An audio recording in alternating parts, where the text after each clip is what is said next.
রথযাত্রার কথা বললেই সবার আগে মাথায় আসে পুরীর রথের কথা। আষাঢ় মাসের শুক্লা দ্বিতীয়ায় শ্রীমন্দির থেকে মাসির বাড়ির উদ্দেশ্যে রওনা দেন প্রভু জগন্নাথ। বাংলাতেও এই দিন মাহেশ, গুপ্তিপাড়া, ইস্কন ইত্যাদি একাধিক স্থানে মহাসমারোহে রথের আয়োজন হয়। তবে তারাপীঠের রথ একটু ব্যতিক্রম। এই রথে জগন্নাথ মূর্তি ওঠে না, পরিবর্তে জগন্নাথ রূপে মা তারাকে রথে চড়ানো হয়। আর এই রথযাত্রা দেখতেই উপচে পড়ে ভক্তদের ভিড়। বীরভূমের তারাপীঠ মন্দির শুধু বাংলা নয়, সারা দেশেই বিখ্যাত। এই মন্দিরেই পূজিত হন মা তারা। সাধক বামদেবের সাধন ক্ষেত্র এই তারাপীঠ তন্ত্র সাধনার জন্য বিখ্যাত। মন্দির ঘিরে রয়েছে একাধিক লোককথাও। তবে আরও একটি কারণে এই মন্দির বিশেষভাবে জনপ্রিয়, তা হলো মা তারার এই রথযাত্রা। কবে থেকেই এই রথের প্রচলন তা নিয়েও বিভিন্ন মতপার্থক্য আছে।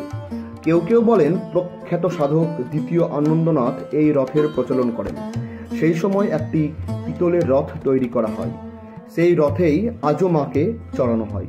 মন্দির চত্বরেই থাকে সেই রথ।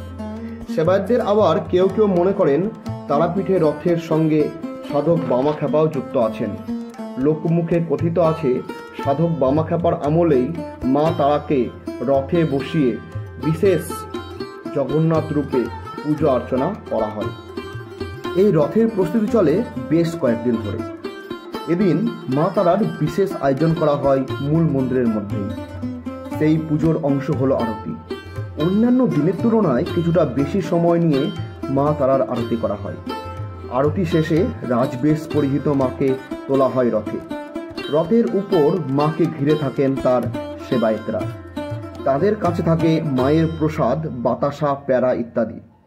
রথ চলাকালীন তারা ভক্তদের উদ্দেশ্যে সেই সব প্রসাদের লুট দেন। সকলেই সাগ্রহে সেই প্রসাদ গ্রহণ করেন। কথিত আছে সেই প্রসাদ গ্রহণ করলে জন্ম পুনর্জন্মের চক্র থেকে মুক্তি লাভ করা যায়। তাই প্রতি বছর হাজার হাজার ভক্তরা মায়ের রথযাত্রায় অংশগ্রহণ করতে তারাপীঠে হাজির হন। আর এই দৃশ্য যারা দেখেন তারা সত্যিই ভাগ্যবান। ভিডিওটা যদি ভালো লাগে তাহলে অবশ্যই লাইক, শেয়ার আর সাবস্ক্রাইব করবেন। ধন্যবাদ।